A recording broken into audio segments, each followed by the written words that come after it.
So you're kicking off season 2 of Dealmakers today. So we have a series of different podcasts. We have a podcast on movies. It's my favorite one to do. I fucking love doing the movies, buddy. Now, which movies are we talking? Oh, buddy. Okay. Anything? Let me tell you what. Anything's up for show, but I will say it's a male-dominated audience right now. Okay. So what our best episode.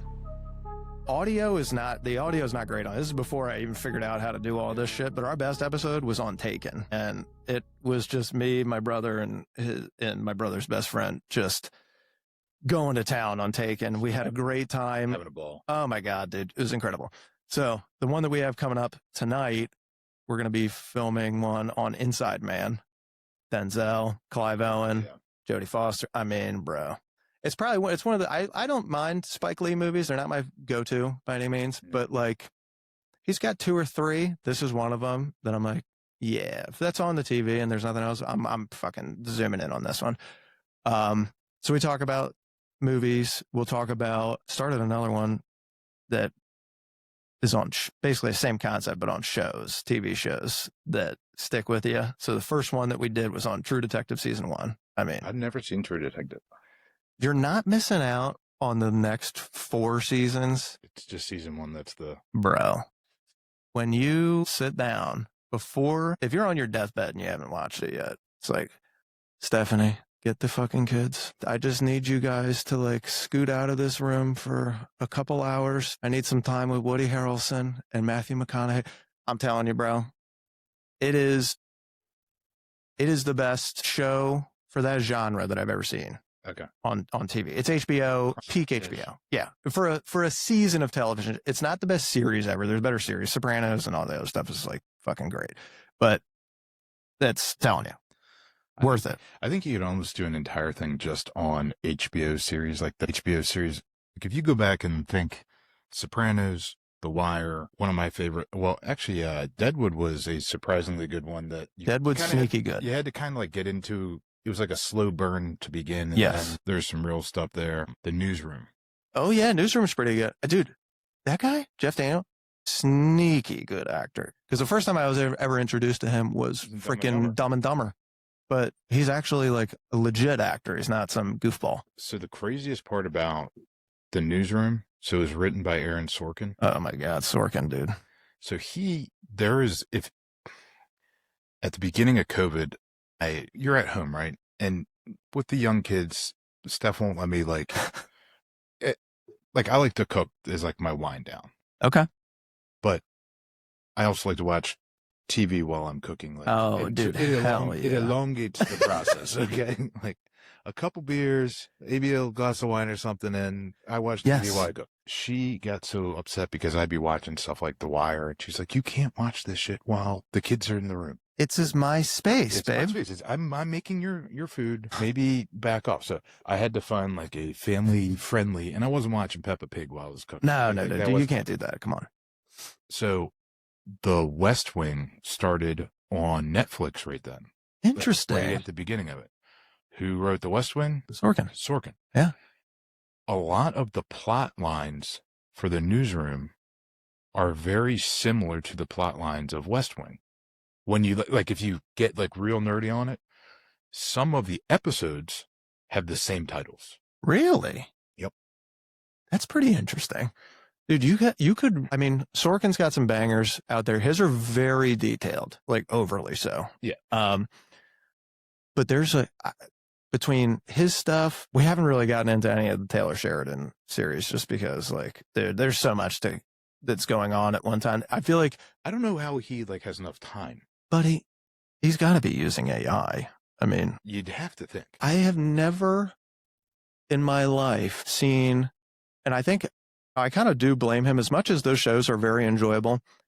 I blame him for this now TV culture. And you'll notice this when you go and watch True Detective season 1. Okay. The reason that show resonates is because there is a pretty like, not going to say simple plot line, but it's easy to follow. And it's 2 mains, couple ancillary characters, but you're really following just like the 2 guys the whole time. Sure. you're not really messing around with a bunch of other ancillary shit.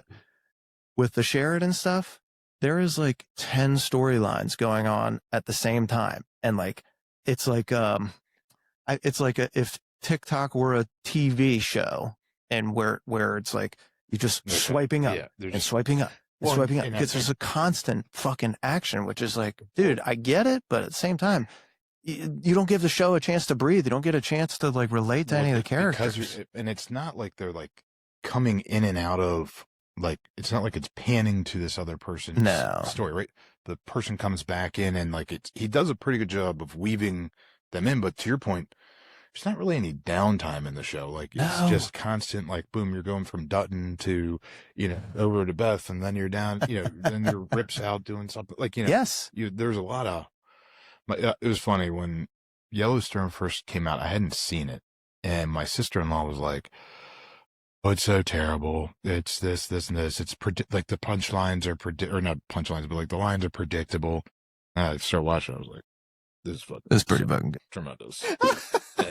Like, just because it was like, I liked it. I liked the character. I liked the cast. Yes. And I think if you look at the much larger context of like, you get behind it. If you think like, okay, what's happening to some more of these rural areas, or what's happening to like people who don't want to evolve with modern society, and like, I don't want, I use someone like Terry's a great example. I'm sitting there having a conversation with him about how I'm going to be modifying our systems and what we're doing about how we're going to overlay artificial intelligence. And he's just staring at me like, and I don't know what that means. Why do we do this? Like, what are we doing here? And you see the generation of students that are coming through middle, high, college. Like, even it's interesting, like you talk to like law school professors about it and their use of AI. Like 2 years ago or a year ago, you weren't allowed to use any artificial intelligence in any of your paper writing and anything. Now they're upset if you don't, and how quickly that's shifted.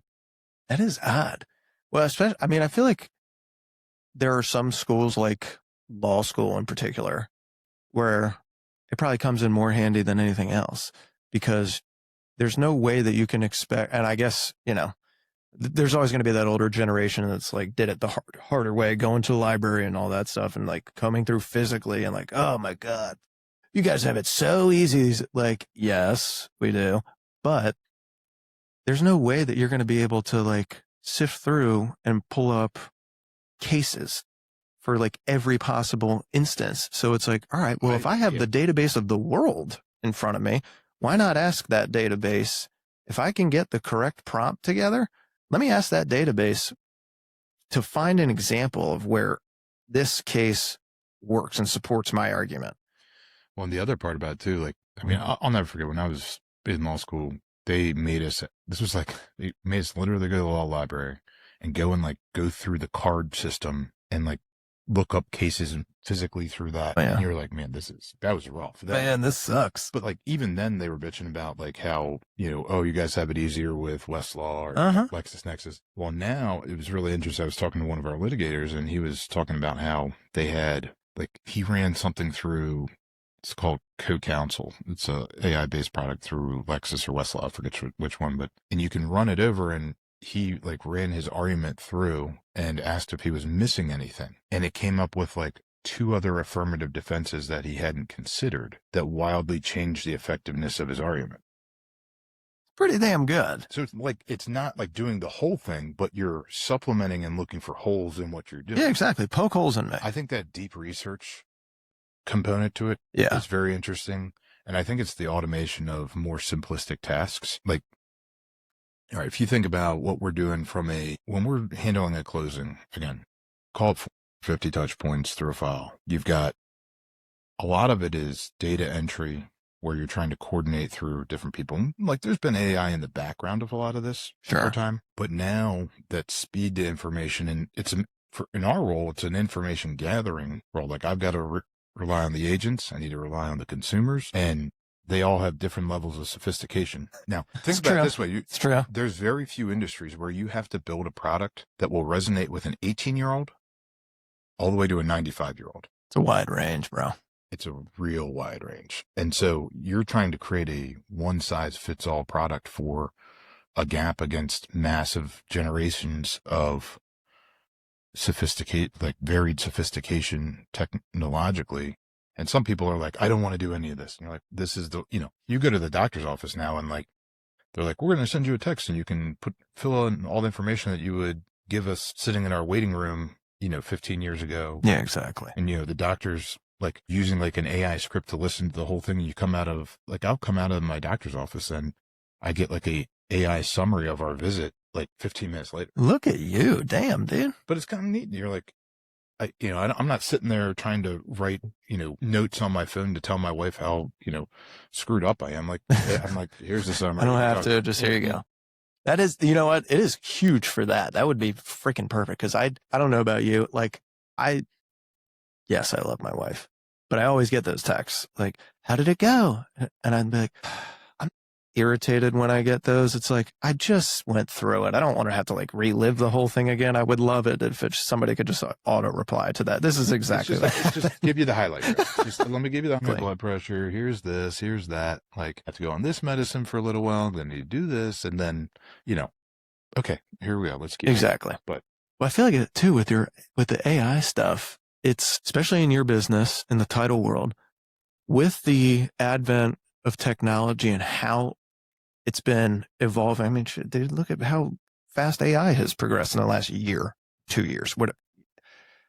There's more ways for things to go wrong because of how much more technology is involved. So with every step or two that we take forward to make it a better user experience on the back end, not you guys in particular, but like out in the world, there are just as many people looking for ways to use that technology against the consumer, to use it against the title folks. For the longest time, we've talked about wire fraud, right? Oh, yeah. And it's only elevated the concerns and the issues around that. And because, it's not like, hey, you're getting the Nigerian prince email. No. Like, that's not the email. The stuff that you're getting is really sophisticated. It looks just like you would get from a title company. 10 days ago, we got someone impersonating a seller, and they had fabricated a fake ID for their identity verification. Wow. Damn. And so, like, this stuff isn't like, I think you see a lot of these things in, like, if you're reading Housing Wire, if you're in, like, you hear this stuff people talk about it, you hear about it in continuing education classes. And you're like, oh, well, is that ever going to happen? Like, I remember when our first seller impersonation happened in Anne Arundel County 4 years ago, and everyone was like, is that real? I'm like, no, it's happening all of the time right now. Tell me about that story. That one. You don't have to use names, but no. I'll protect the less than innocent in this moment. But essentially, someone took a listing. Yep. They did no due diligence. Just threw the listing in, down in South County somewhere. Let's say they list the lot for $250,000. Buyer comes in, says, "Oh, I'd love to buy that. I don't think it's worth $250. I'll give you $125. Sold." How many times are in negotiation you're like, hey, I'm going to take a 50% haircut on? Never. Like, yeah. First red flag. First red flag. Okay. Like, boom. And then it wound up, that one actually, the deal went through. Shut up. And when the money went to be wired, the bank bounced the money back because the account name that they had provided didn't match for what it did. So we were able to claw back the money on it. In that instant, it got really interesting because then we started like doing some additional due diligence. There was a fake closing notary that had been done out of state. And this is one of the other things now that you're running into a lot because no one actually wants to come to closing. Like, it's apparently like, no, we can't be. I got to see people. No. I don't want to see. Oh yeah. But you get to it and like, everyone's like, oh, my seller's out of state. So that there's a couple little things that can occur along the way. And ultimately, we wound up tracking down. This was like at the very early stage of the seller impersonation. There's been a lot more procedures in the industry that have been put in place since then, but we wound up actually finding the owner of the lot and we connected him with the guy who wanted to buy the lot. Yeah. And then we actually did the deal with the real guy later. Oh my God. Thank That's God. the best. Like, it was the best part of actually coming. Sir, would you actually take 125? I think we ended it at 175. It was just a very interesting, like, how it all came together. Dude, that's crazy. I feel like stories like that are going to populate more. I mean, shit, even scrolling through social media, you see, this is not real estate related, just like random videos. You're like, oh my God. And you think like somebody did something crazy or whatever. Or there's a fucking tiger that's driving a car, some shit, and it looks real. Nah, wait a minute. How stupid am I? Like, it can possibly be real. One thing they're talking about now is like how we as humans are starting to distrust what we used to think was real. Yeah. And so rather than like you're changing the opinion of, rather than like, oh, look how cool that is. Like, that's awesome that Shane went and, had his dog driving his car. Like, to like, I don't think a dog can drive a car. They don't have thumbs. Yeah, How the fuck? Like it starts repositioning the concept, like where you're distrustful until proven. Yeah. Like, so like take the vacant land deals from an underwriting perspective. Now we actually have to take it as it's fraud until you prove to me it's not. Yeah. And I can see why that would have to be the case now. It's, seems in some ways un-American, but at the same time, like, how the fuck else are you supposed to protect these people? Well, I mean, you're issuing an insurance product at the end of the day that they're vested with the title to the property. Now, I think more than ever, you talk about like the importance of that product, and especially vacant land, but even the rest of it. You think people can't use AI to generate lien releases on their property? Sure. You think that the county clerk's office can tell the difference between an AI generated release and otherwise? You and I both know that they cannot. But, so you get down to some stuff like that, and it's like, well, there's people who are going to be filing fraudulent releases and then saying that there's no payoffs on the property. Then, okay, so then you pull the title on and it's been released, and then you don't pay off anything. The new homeowner goes in 2 months later and there's a foreclosure notice on the front door. That happened in DC about 10 years ago. Really? Now, in that case, they hadn't filed a fraudulent release, but the land records office had misindexed the name. The guy's name was Donald. Yeah. And when the clerk typed it into their indexing system, instead of DONALD, she typed it in as DONLAD. So the abstractor didn't pick it up. It was actually it was an estate sale. So the son didn't report a mortgage, didn't correct anyone. He knew that what was going on, took all the money from the proceeds, and literally he made 3 mortgage payments after settlement, broke out of town. He actually went to Reno. That's where they found him. But that was a claim because the homeowner got a foreclosure notice on the front door of their house and that they're getting foreclosed on. And it was because of that misindexing error. And, people all the time are like, well, if you guys do your job right, there's so many extraneous factors. It's not me doing my job right necessarily. I mean, that's a component of it, but it's the clerk's office. It's someone. And now a lot of these places, as we're doing electronic recording now, the clerks aren't inputting the information. So I'm having to rely on, Sally or John over at XYZ Title and whether they indexed it correctly when it came in. That's a lot of trust in people that I don't trust. Exactly. Like any other, vendor relationship out there. You never know. Like, I don't know. You just don't know who you can trust on stuff. And like, there's too many, like any other set, like there's good shops, there's bad shops, there's great shops, like anything else, but it's usually comes down to what level of detail and can they provide, and are they educated on the product and what they're doing?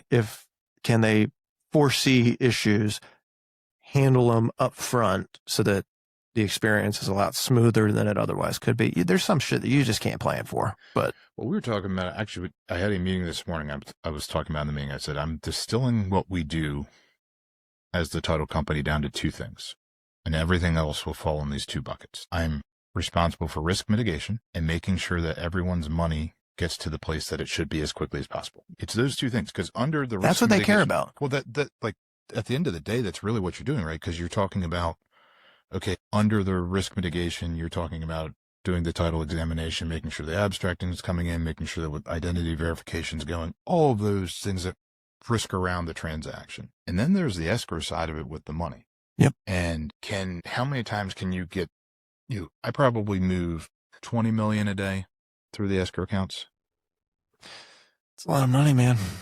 It's a lot of risk. It's a lot of money. Yeah. And they're moving, and it's not like, hey, there's one transaction that 20 million is going through. No. That, if you think pre-COVID, no real estate agent got their commission wired. That was all checks. It was all checks.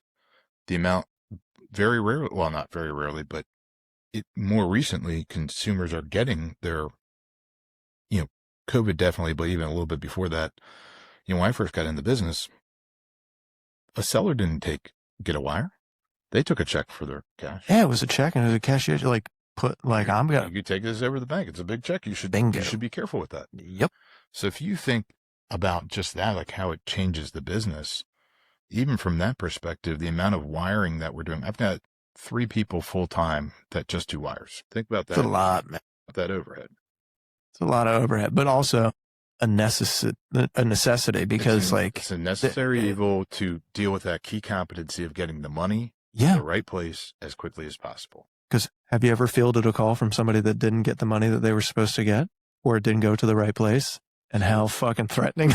What's the worst call that you've gotten in the last few years from a consumer? Doesn't have to be from an agent, but I'm sure agents bitch all the time. Well, they're conduit. The agents are the conduits to their clients. And sometimes it's about expectation management. And is that correct? Is everyone in alignment? I'll give you two examples of it. So this is back July 3rd of 20, it was either 16 or 17. I remember it because it was one of the only days that we've actually closed down the business on a non-bank holiday. Okay. But it was like we were trying to do good by the employees by giving them a day off for July 4th because July 4th was on a Saturday. It was one of those deals. Yep. And so I'm down at the ocean, hon, and driving down Ocean Highway, and I get a phone call from a seller who tells me that he hasn't gotten his money and he thinks there's been, an issue. It was actually a fraudster that had called my cell that was purporting he had hacked the email of the seller, and it was a power of attorney situation. The guy was out of the country already. Oh. And so I was talking with the fraudster. Yeah. And that was like when you start talking about inserting fraudulent wiring instructions. And now I think at the moment I'm actually talking to the real seller. Wife's sitting in the passenger seat. I'm like, this agent's going to be so upset. This is like, what are we going to do? Yeah. And I'm like, and I'd be stressing now. No one's at the office. I didn't have my laptop on me. I'm like, I'm not going to be able to send this thing till Monday. And this guy's like yelling at me. And it was, again, the fraudster. And we started unpacking it a little bit more because the money, we had sent it and got rejected and sent back. And again, another situation. There's certain banks that will, if the account number and the name on the account don't match, they won't apply it to the account. Interesting. So like Bank of America, if the bank account number and the bank name don't match what you put when you send the wire, they reject it. They say, nope. Interesting. Okay. Wells Fargo, they don't care. They will accept anything, I can assure you. We had one, it was a fraud situation a few years ago where the money got sent to Wells Fargo. That one, we had a substituted payoff statement. Now that got real fun. And in that case, Wells Fargo applied it to the account. We finally, once we realized what was going on, we tried to claw the money back. They agreed that it was fraud, but their account was negative 18 grand that had been overdrawn. Oh my God. So they sent us the money back less the 18 grand so they shorted me 18 on the way back. How about now? I mean, where's the rest of it? God bless. Never got that money back. Oh my God. And you guys just had to eat it? Oh my God. That's crazy. That's why, title game, the margins are not as good as everyone thinks. And the risk is incredibly high. Yeah. You know, when I talk to other title company owners, especially if I'm trying to either have them join us or sell to us or, you know, whatever our proposition is for that particular individual, I would say, like, I haven't slept in 15 years. Ever since I took over the escrow accounts, I have not slept well. Yeah. Because I'm always concerned about that. And part of my value proposition to them is, would you like to sleep again? It does sound nice, doesn't it? I mean, the gray hair is coming in quite rapidly. I think, look, man, I don't know if you have a little Just for Men going right now, but it looks fantastic. You should see it with the gel out of it. It's a little rough, but like that, there's an inherent like stress factor that goes with that. But you know, it's very interesting because in all these situations, everyone's got a little bit something. You know, we had one 2 weeks ago, 3 brothers were selling. All 3 had bank accounts at the same bank. Yep. Dad was running the show for them. 3 wires sent out back to back to back. One deal, split proceeds. 3 brothers. Brothers 1's wire hits. Brother 2 wires hit. 3rd wire doesn't hit. We've called, we verified. This guy's yelling at us 10 ways till Sunday. He's hot to trot. And, you know, he's implicating that he wants to sue me and that what have I done with his money? And I'm like, I've done this exactly pursuant to the instructions you've given us. I've verified it's left our bank. I verified it's been sent to your bank with your instructions. They have it somewhere. No, you're wrong. Blah, blah, blah, blah. Okay. The agents get involved. Everyone's yelling, what are you going to do to make this right?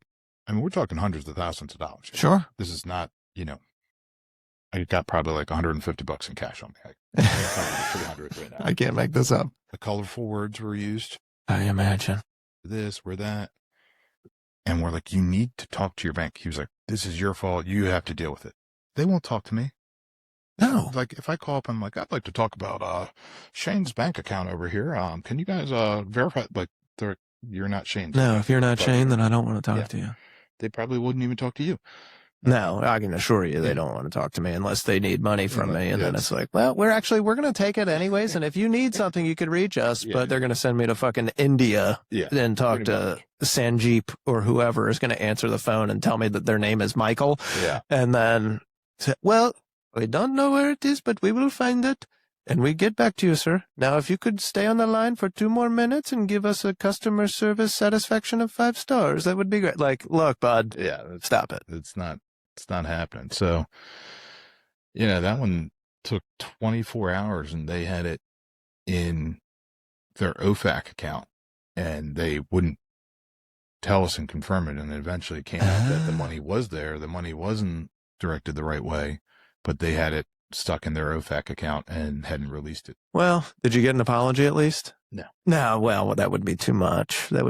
I will say, like, the agents were very appreciative in that case. Of course. But it was just like one of those moments where the stress, talk about like those stress and the inopportune moments of you have to go into like we've got a fraud response team. We've got escalation paths. We've got all these things built in, which you have to have in order to keep everything cranking. But the tough part is the rest of your business still needs to operate while you're in these moments of intensity. And that's tough. Like if I'm over here trying to deal with this or someone on my team's over here trying to deal with this, but the meat and potatoes still needs to be done on the rest of the closings that are coming up. You can't take your eye off that prize either, which is what I don't know how small title companies do it because you can't juggle both of those things. No, the squeaky wheel is going to get the grease. And then all of a sudden your closings next week are off track because this occurs. You know, I've been that small company before and when you're busier than a one-arm paper hanger, it's a bit of a situation, right? Because you can't be at the table and you can't be wiring and you can't be here because someone shows up late. So you're trying to get this wire out and this proceeds here while you got someone waiting in the conference room to close and they're mad because you're not there. You start rushing, you key in something wrong. Like those are all things that are pressures of a very small title company that while I believe a lot of them do good work, there's just pressures that the modern transaction needs modern systems, it needs scale to appropriately safeguard the monies. And again, go back to what I said, it's risk mitigation and can we get the money to all the right places as quickly as possible? That's the whole shooting match as far as I'm concerned. Well, I remember those days of the small title company when we met 10, 12 years ago, something like that. It's been a long time. It's been a long time. Did not have gray hair then, but no, but like, what'd you guys have at that point? Like 10, 15 people at yeah, back then it Eagle? was probably, we moved to the current location in 2016 and there was 15 of us when we moved. Okay. Yeah, yeah. Now between the law firm and the title company, I think there's 85, 87, something like that. It's a lot of people, man. And your office space is like quintupled. I feel terrible because I get invited to all your parties, but there's so many fucking leechy people that show up. It's not your scene. It's not your scene. I get it. It's not. Listen, I like small group settings. Small group settings are fantastic. You get me into like those massive crowds. It's like, I'm not a Terry. Terry can work a room. Terry can work a room. My guy can do it. He's better at it than anyone. It's interesting. I enjoyed the company when it was that size for different reasons than I enjoy it for now. It's, now we've got the Baltimore locations, Severna Park, Annapolis, Prince Frederick, signing locations over on the shore. And to me, it's part of a more globalized strategy of, you go back to like the concept of people don't want to actually attend closing or they don't want to do this. Well, the best way that in a lot of ways that we can mitigate the risk is getting them to a location where I can verify certain things. And I would say I can curate the experience better for them, whether they can value that up front or not. Once they come in and they're like, okay, always depends on the person. I used to remember when I go into certain brokerages and like they've got like these small little table that you're signing and it's got like an accordion wall and you can hear the people in the room next to you. And I'm like, this isn't an experience. This is a confidential set of information. Like, let's, you also have people used to like actually like dress up to come to closing. That is true. You'd have people in like a coat and tie and like coming in, dude. And then now it's like you get some yoga pants and, a cutoff tee and you're ready to roll. Yeah, I'm here to shine. Yep. Well, let's do this thing. I remember dressing up to go to closings and now I feel like I only attend like 25% of them. And it's because I don't know if there's an option. Like before there was no option. You go to closing and you are going to, that's how you get paid. So because that's where you're getting your check, right? Exactly. So all of a sudden you take that component out of it. And I think there's less incentive to do it. Now, what I will say, and I see certain lenders do this that are pretty good where they'll come to closing and, it used to be from the era of like, they were bringing the money. Oh, bingo. Yeah. Yeah. And so that was their role. Now I always find it nice because, there's times where people don't exactly, and I'll say understand their complete loan terms, but like, it's nice to have them there. Plenty of time. It's nice to do that. Now, I'll tell you what, there are some really bang up lenders out there. And I'm a local lender guy. I think it moves the needle when there's an issue. And there's almost no transaction that doesn't have something going on. There's always something, dude. Like if I haven't gotten over a hump yet, if like there hasn't been a hurdle we've had to get over, I'm like concerned. So I'm like, what is going on that this hasn't popped up and bitten us on something? Yeah. And look, when I went to law school, I would say it this way. I'm classically trained in worst case scenario. It's got to be a real bitch to be married to me because I walk out and I'm like, I think it's going to rain today. And Steph's like, it's 95. There's no humidity in there whatsoever. I'm like, I don't know. I got a feeling my knees hurt. That ACL injury from 30 years ago is really cranking up on me today. That's right. That is actually the worst part about getting older is you're like, I'll literally wake up and outside is, and she's like, how do you know that? You can't hear it on the roof or something. My eyes are closed. I'm like, the curtains are shut.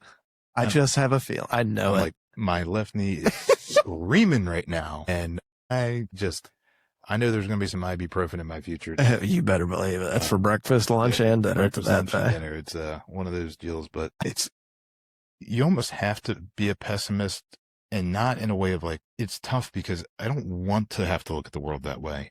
But what I'm trying to do is I think there's too many people that have an overly positive, everything's just going to work out mentality. For sure. Yeah. And the problem is that in my mind, they're not mentally prepared for the problem solving of when it doesn't, when it hits the fan.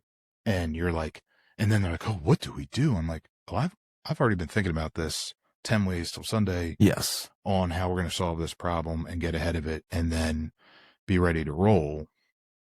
And I think that's the biggest difference maker for me is like, if, as long as I'm ready for it and I come in, I'm not overreacting to the situation, or you're not getting my first reaction because it's already been Oh yeah. banging around in my head here a little bit on like, all right, if this happens, what do we do? If this, we're always working 2 or 3 solutions for every problem, because you don't know exactly what's going to happen on, if the money doesn't come in, if this doesn't happen, or there's an issue. I would say, if I've got a closing, let's say there's a closing at 10 o'clock, and at 9:40 I get a call to my cell phone. It's not good. There's a walkthrough issue. I know there's a walkthrough issue. Withhold that fucking money. Do not let it go at all. They took the curtains. They took the curtains. That's so true. I remember when I first got into real estate. I'm in year 13 or whatever now. Because we got connected like pretty early by our boy Matt Nader, and I'm going to mention him in a second. Local lender. So I remember particularly my first year, maybe 2, super green, like excited to just do something different and to try and capture some of that entrepreneurial spirit. Like, man, I don't really know what I'm going to be good at, but I got to be good at something. I'm pretty good with people and just talking with them, getting to know them, figuring out what they want. I don't know everything yet in real estate, obviously, but I feel like if I can connect with people and I can study the market and stuff, and I like houses. I've always liked going to the houses. It's awesome. It's fun, dude. Who doesn't like being a voyeur? Right. So I'm like, this is going to be great. So I remember the first few closings when I finally worked out, I was like on top of the world. I was elated. I'm happy for me, happy for the client. Over time, that feeling of elation went from, let's say it was a 10 out of 10 down to like an 8 out of 10, down to like what now is dead. I'm no longer happy when something goes through. I'm relieved when it does. And I think that's because... Well, it's because you have the experience that exactly. I know it can go wrong so many different times. And I think I always find it funny. And again, I don't go to the table as much anymore. I have kind of a few sets of clients that kind of were my OG clients that I've just kind of held on to because I valued what we did together to get everything going. And like, I think there's another value of still going to the table for me running the company because I can see how our processes and our systems are working. Yeah. So like, I have got real firsthand experience. I'm like, hey, you guys thought that welcome email was fantastic, but this isn't exactly landing the way you thought it was, because you're seeing the real time thing. So there's still a part of me that's good from production that helps me lead the company better. But yeah, like when you've seen it, and I've long ago joked that I'm going to write a book one day called Tales from the Table. Oh, that's great. It's just going to be like patent pending. Nobody touch that. Pending, don't touch that one. But it's if you think you couldn't make it up, I've seen. I'm probably 26, probably over 30,000 transactions now. I've seen some stuff. I've heard some things. I've seen some things. But like in that time, to your point, or yes, they took the curtains, or someone took a chandelier one time. So like they didn't put it as an exclusion, or they didn't know, there was this one, the hardwood was scratched when they were moving the piano. Yes. And it was like a bamboo inset with a compass rose. No one could actually value what it would take to repair that. So you pull a number out of your ass, from some side, and say, everyone's like, $100. Yeah, you're like, well, if you want to do this on the sheet, like, we got to make sure the lender's okay with it, and it's on the seller side. What does it matter? I'm like, anytime you're doing an escrow and there's a lender involved, what are you talking about? There's something wrong with their collateral. Yes, like they care about. We went and there is damage to the roof. The lender will care about that. You better believe it.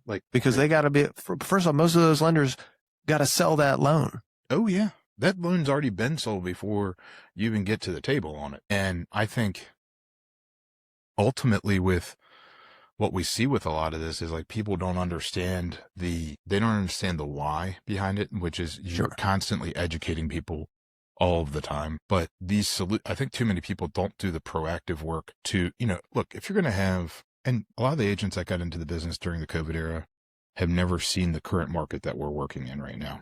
And so it's like, all right. I've been in much longer than that. And it's still hard to get a hold on. Like, I think I got a pretty good handle on it and what's going to happen, but there's still some things that I see. I'm like, Jesus. I remember, I think some of the first deals we did together, I actually talk about you quite a bit when I talk about agents who've worked their way through different markets. Yeah.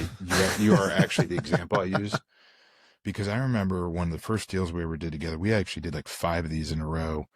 And it was just the market in that era was the short sales. Yeah. We had like 4 or 5 files in a row that were just all short sales. And I promise I'm not going for these. Like, but that was what was available in that time, right?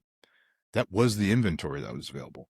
And I remember the way I taught, at least the way I remember it, was there'd be times where we'd be in that deal for 9, 10, 11 months and you're getting a check for $4,500 at the end of it. And everyone was happy. Hell yeah. Look at this. Finally. And like, if you look at it now, if I said to you, Shane, are you willing to work for 10 months for $4,500? You'd be like, well, I don't know. That's the best use of my time right now. But I mean, there's a time value of money. Now, when we're first getting going, I'll try to take anything. Like, I'll do whatever.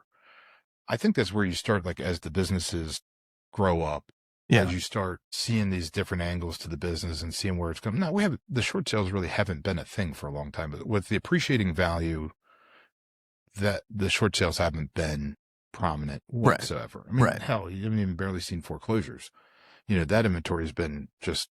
That was one of the things they were predicting a couple of years ago. It was like, oh, we're going to see all these like COVID foreclosures and stuff now because the rates have gone up and people are losing jobs and stuff. But no, I haven't seen them. And one of the things that bugs me to no end is the doom casting that a lot of people will do. Well, I'm waiting for the bottom to fall out because it's like, okay, I don't have a crystal ball. I can't tell you that. What I can tell you is what's going on right now.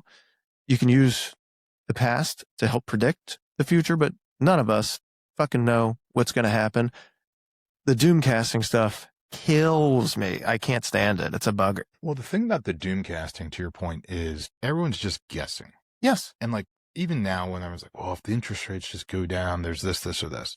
Like, I'm not the chair of the Federal Reserve. No. I can't dictate that, right? All I can do is dictate what's in the market. How do we service that market? How do we service what's going on that's out there? People still need to buy and sell. Like, to your point, when people start predicting the COVID foreclosures, well, if you bought a house, let's just say you bought a house early in COVID or right before COVID, your house is appreciated 45 to 50% in value. Exactly. You're not going to let it get foreclosed on. If you've got that price appreciation, you might sell it. You could sell it, refinance if you wanted to. You've got plenty of equity in there. There's plenty of equity to play with. I always remember my first house. I had this townhouse, and it had an FHA loan on it. So I got a gift from my grandparents. Yep. Gift equity to get in, do this. I got no money. I'm in law school at the time. We're in the house for like 2 months, and the derecho came through. And I went downstairs to check the sump pump because I was like, oh, I'm going to be like a really good homeowner and I'm going to stay on top of this. Yep. And I walked down the steps and took the last step off the stair into the basement, and the carpet was soaked. To find out, the house had a foundation crack behind the wall. That's nice. Good. So the prior owner, it was a rental, and then it was a rental. They had just put new carpet and everything. So like, as a first-time home buyer, I'm coming in. I'm like, oh my God. Hell yeah, boy. Brand new carpet. We don't have to deal with this. Fresh paint. We don't have to deal with that. Okay. Now I stepped down in that carpet soaking wet. I'm like, ooh, crap. Someone's going to die. I wound up having to rip out the wall, and actually had wood paneling down there that they had painted. Oh yeah. So I can't exactly replace that in an easy way. Where was the house in Arnold? Mm-hmm. Oh yeah. It was had a 9-foot foundation crack in it.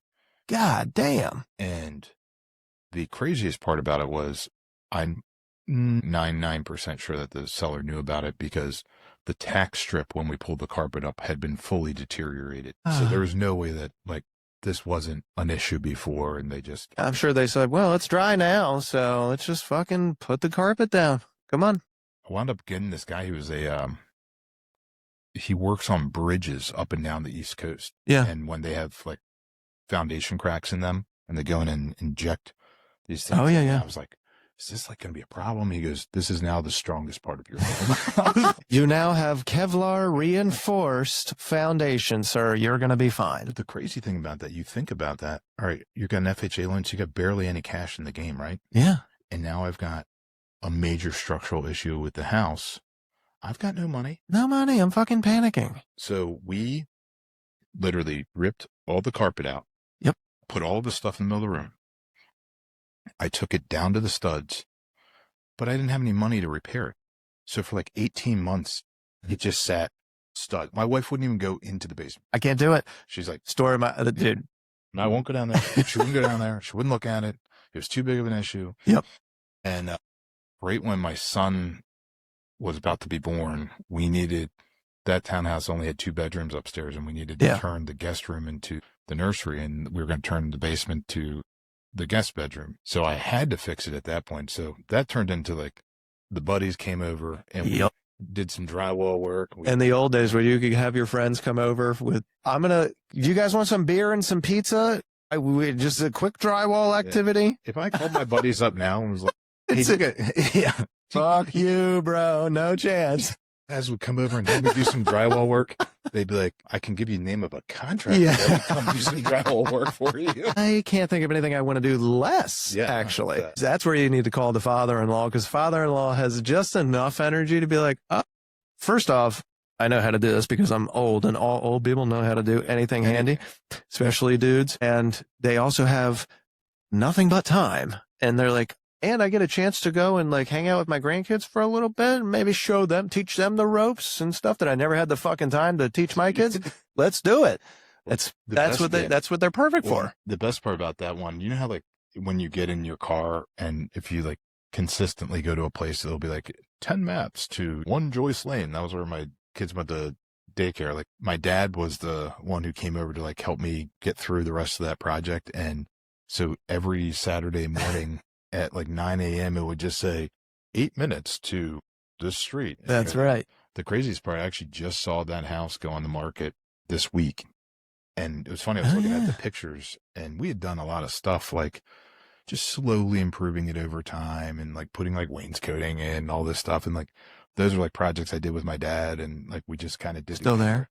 Oh, they're still there. Like, but to your point, the funny part was like remembering when we were doing it and my son was so young. At the time, there's pictures. I've got pictures of my dad, myself, and my son working on the wainscoting, and it's pretty Dean cool. He's only wearing a diaper, and because we were painting, and he wanted to be part of the painting project after we had done all this, and so it's like the picture of the 3 of us working on that house, which I was like, when I saw the picture of it, and I was like, man, it's still there. It looked pretty good, man. Our craftsmanship that's pretty good looking there, you know. If we wanted to, we could have a contracting company. I mean, listen, small projects first. Small projects. You know, but that's like what you described though. And maybe it's this, I don't know. Part of me feels like maybe it's just the season of life that we're in now where it's like, we don't really have the time to do that stuff because the kids are a little bit older. And when you're younger, you have that, but you have a little bit more time. You have a little bit more freedom to pull that off. But now I don't even think that kind of thing exists as much as it does because we have almost, I mean, I'm going to speak for me, and you obviously see a lot more of first-time buyers than I do just by nature of your job. But our average buyer is buying, our average first-time buyer, I should say, has a much higher price point than what you and I had as first-time home buyers. We were talking about it yesterday because I remember back in the day. It's astounding. I remember back in the day, you'd get like a $500,000 deal. Yeah. And you'd be like, we hit the jackpot. Yeah. Look at this Let's mega go. deal. And, you know, sometimes I'll see like someone like, you get like a $500,000 deal, like over in Arnold or Savannah Park. And I'm like, what are they buying? What are they buying? What shoebox is this? What shoebox are they acquiring? Like, what can you, but it's wild to see. Yeah. those prices over the time and how much they've appreciated. You know, real estate is a wealth building tool. I still firmly believe it's 100%. one of the best ones. And yeah, there's been from call it like 2012 to present day, really wild period of price appreciation that if you were in the game for that time period, you've benefited from. Yeah. You know, you see some of that, and I'm like, because especially people like at being at COVID are like, I don't want to get into this bidding war. I'll wait for the prices to come back down. Dude, you know how many times we heard that? Jesus. Those were like real conversations, but now you look at them and you go, I had a friend who bought one, and I was pleading with him to buy during COVID, pleading with him. And he didn't buy. He wanted the prices to come down. He wound up buying a house that was probably $300,000 more expensive than he would have paid at the beginning of COVID, at an interest rate 4 points higher than he paid at the beginning of COVID. Yeah. And sometimes it's timing. Like, you know, maybe it's not the right time in their life to make that move. And like that is definitely a big part of it. But sometimes, like, if you have the ability to do it, I have a lot of friends and clients that do that game of like, I don't know. My dad's one of these. I love my dad, but like, he's like, well, I don't know. And we were looking at, he wants to move to Eastport. He wants to move to Murray Hill, somewhere where it's like walkability. Walkability. It's awesome. But he also wants parking. He's got a healthy budget, which is great. But he's like, I want parking. He's got a dog now, which growing up, having a dog at our house would have been fucking not allowed. I can tell you that. Oh, talk to old Jim Pop. Oh, he's growing up, we were not allowed to have this, okay? Now, I grew up in a boating family, and we'd go out, and I call it glorified camping because that's really what it was. Yeah. We didn't have a camper. We just had a boat that we'd take out and anchor out every weekend. And better than a camper, I can tell you that. It's probably better than a camper. Well, in some ways, growing up, we didn't have a boat with a generator. We didn't have, you know, our first one, I'll never forget, we'd go out to Dobbins Island. You know, we'd like barely leave the Magathie. We'd, you know, pups out from Forked Creek and go over to Dobbins. We didn't have a generator, didn't have a refrigerator, didn't have any of those things. So we had a 48 quart igloo cooler. Bingo. And the food, I'll never forget, because like the ice and, you know, there's a few drinks in the bottom, and the kids' drinks never made it on ice. Like you were drinking 90 degrees. No, it's 1,000 degrees out there, and that high C and that Kool-Aid bullshit is going to be warm. The cold shit's at the bottom. Whatever if you were lucky if you got like an Ecto Cooler high C, you know. That's right. And like the food was like in those, you remember like how like the trays on the top of the cooler, yes, like so the food wouldn't get soggy. Well, if you open that cooler up and you weren't in and out of that thing in T-minus 2 seconds. You were in trouble, right? And that's a chop. I think about it now. I'm like, you have one of the most inefficient coolers of all time, sitting out in 95-degree heat. That's right. With all of your food for the entire weekend. You've got no electricity. None. You've got none of this. And you know what? It's awesome. It was some of the best times of my entire life. And so awesome. You think about like the you know, I go somewhere now, and if my kids don't have, you know, Wi-Fi for their iPads and this, that, and the other, they're just losing it. I'm like, guys, let's just enjoy. Let me tell you something. Speaking of, and we're going on tangents. I don't care. That's fine. We have 3 kids, similar to you guys. My oldest is 8. Spicy little thing. I can tell you that right now. This chick, she's a problem. She's a product of you. So yes, it's basically me, a female version in a female form, which is, I'm already a touch high maintenance, but this is to the nth degree. Okay. It's honestly, it's like having my mother in.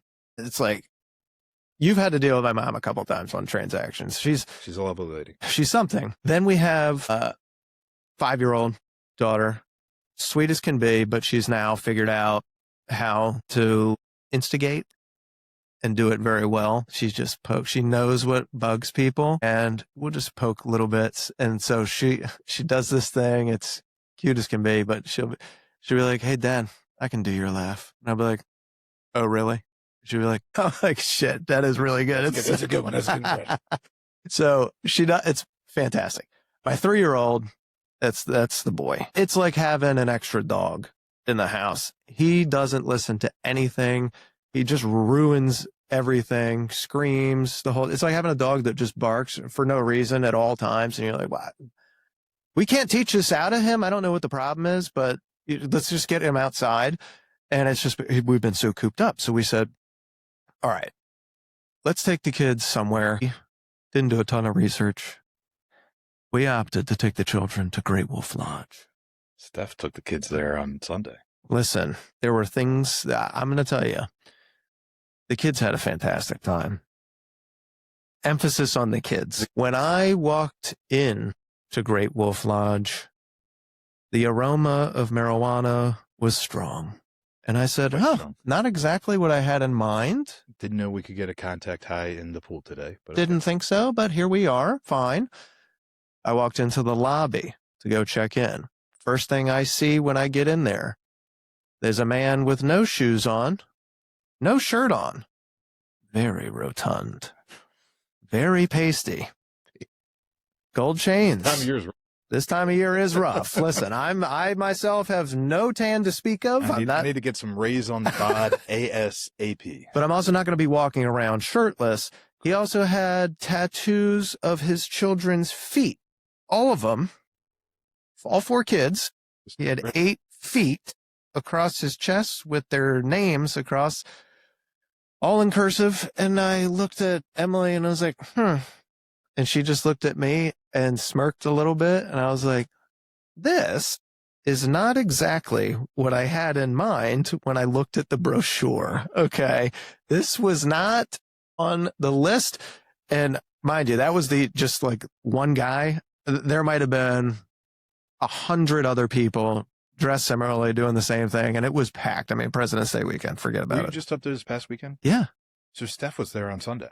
Dude, we were there Sunday. So Steph, she gets this, one of her friends was like, hey, we're going to take the girls up for the birthday fee.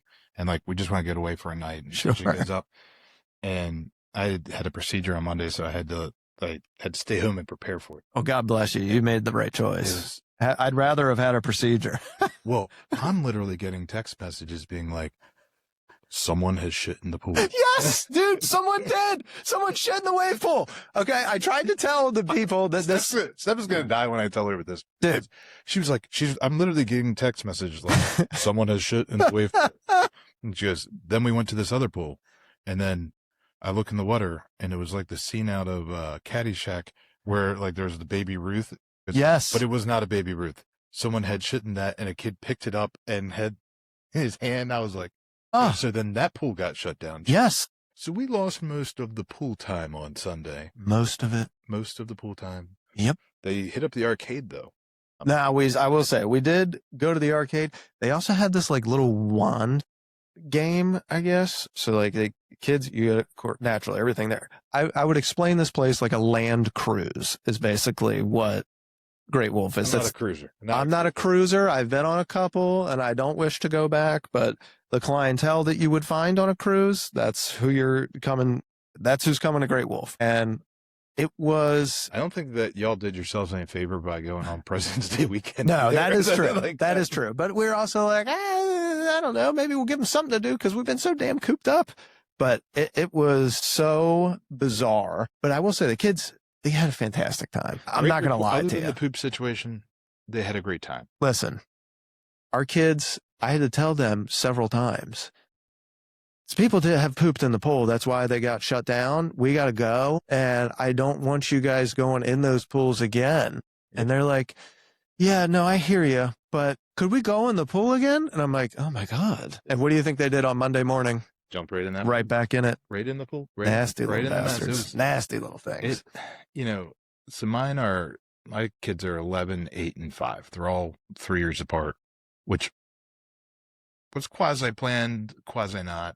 It ends up working out pretty good. It works out pretty good because, the theory was like, hey, you're never going to have 2 in diapers at the same time, which yes, worked for the most part. Dean will be 12 in April, but he's like having a third adult parent around in the house now because he thinks he has the authority. He does not. He does not have actual authority nor apparent authority. he just chimes in and wants to do some parenting. And Yeah. I'm like, dude, once you do your homework, once you do clean up your room, once you do all the things I've asked you to do, maybe you can chime in. But right now, leave your sisters alone. This is an ongoing problem at our house with our oldest, who also thinks she's their mother. Oh, it only gets worse. I will tell you that. Oh, fantastic. I look forward to it. So my middle, her name's Blair, but her nickname's Bear. Yep. And my brother nicknamed her Blair Bear, and then it just got shortened to Bear. And when Dean starts screwing with her, I'm like, don't poke the bear. Okay? Do not poke the bear. And he just can't and then, I gotta do it. And then she starts needling with my 5-year-old. Huh? And getting her all riled up. And then so I'm going to her, I'm like, do you remember when Dean does this to you? How does that make you feel? She's like, terrible. I'm like, then why are you doing that to your sister? Dean's never had that done to him because he's the oldest. Yep. You know better because you've already been there. Dude, it's exhausting because they will continue to do that shit. And it's like, even though it feels really bad when somebody does it to me, I feel good doing it to somebody else. That's it. It's the devil on the shoulder, man, that takes over. I joke a lot about it. They're good kids. There's never more I appreciate my kids than when I'm around other people's kids. Oh, that's true. Yeah. And I think kids take on the personalities of their parents at some level. And Steph is super chill. I mean, you'd have to be super chill to be married to me. Like you'd have. You're very type A. I'm not type A, but Monday through Friday, I give a lot to the shop. Okay. Yeah. I'll give you an example. So last night, I had an event that I had to go to. So I'm calling Steph at like 6:15, 6:30. She's like, hey, sweetheart, are you on your way home? I was like, no. That is going to be a no for me. She's like, oh, what time are you going to get home? I was like, so I forgot to tell you that I've got an event that I was started at 6 p.m. tonight and is going till 10. And I said, but I'm self-reporting, so I can't get in trouble. And she's like, just because you self-report doesn't mean I can't be mad. I'm like, no, it does. If you self-report. I've self-reported. I self-report. I don't know if you heard that part. Yeah, it's a self-report situation, okay? I can just see her on the other end of the phone and be like, what the hell? What the hell? And yeah. that is, we're trying to get better at it. I bought her, it was like the most romantic Christmas gift you could buy, which was one of these 27-inch skylights. Oh, yeah, dude, I got one. Thing. Yes. And I was like, I thought you were going to go with edible panties or something like that. No. Yeah, that probably would have been more romantic. But I said, what's better than a digital calendar? Dude, they're awesome. We're in the early stages of, we haven't gotten my calendar downloaded into the skylight yet. I hear you. Which was part of the scheduling snafu. Sure. Well, listen, that's part of it. And these things will come, though. This is technology, you know? Get there. I'm trying to get the sync going, figuring out how this is going to work. But she's very excited about it, and we're getting there. That thing is awesome. You know, we try not to do any free ads here, but listen, Skylight's freaking cool. It's okay. And the kids like it too, because you can assign chores on there. You can assign tasks. You can see what you can filter stuff by kid. Like what do they have to do today? What events do they have? And if you get, like, what I love to do is, like, when I get their random sports team emails or school emails, you can forward it to the Skylight email. AI will download the whole thing, plug into the calendar wherever it needs to go. Their sports schedule is perfect. Like, and when you can subscribe, like, right to Team Snap or Game Changer, whatever it is, and, like, you know, the coach makes a change on practice time or locations, like, dumps right down. I'm like, right there. Amazing. This is perfect. So we're still working on getting myself integrated into the family calendar, which that will be helpful when that day occurs. Listen, they've got some other updates too that are pretty cool. The recipe thing. Recipe thing's pretty sweet. You can dial right into the Instacart straight from there. Oh, how about it? Actually, the nice thing, I got her the big one because she wanted a frame TV. Yeah, one of those Samsung frames, and I looked at the cost, and I was like, "We're not. This is." I like nice things, but this is just a little too over the top for me. Now we've gone too far. I'm somewhat frugal. I'm a little frugal. Okay. So I looked at this, and I was buying a new TV for the family room, and I did not go with the frame. Got a really nice 4K, whatever. Yeah. Awesome, smart. The frames are freaking expensive, though. Frames are expensive. So I looked at it and I was like, well, if you get this 27-inch skylight, it has the same functionality of the frame with the photo thing that you can dump into it. Yep. And now she loves that part because like she just keeps uploading all of her family photos. They put all the photos there, and the kids love it because they walk by like, oh, do you remember the one we were on this trip? You know, every time. So kind of like it's new for us, but it's fun to have them excited about that stuff. And we're working that chore thing in, and you know, I got to build out the recurring chore. It's pretty cool, man. It's pretty. That's going to be it for part 1. Stay tuned for part 2. Coming up.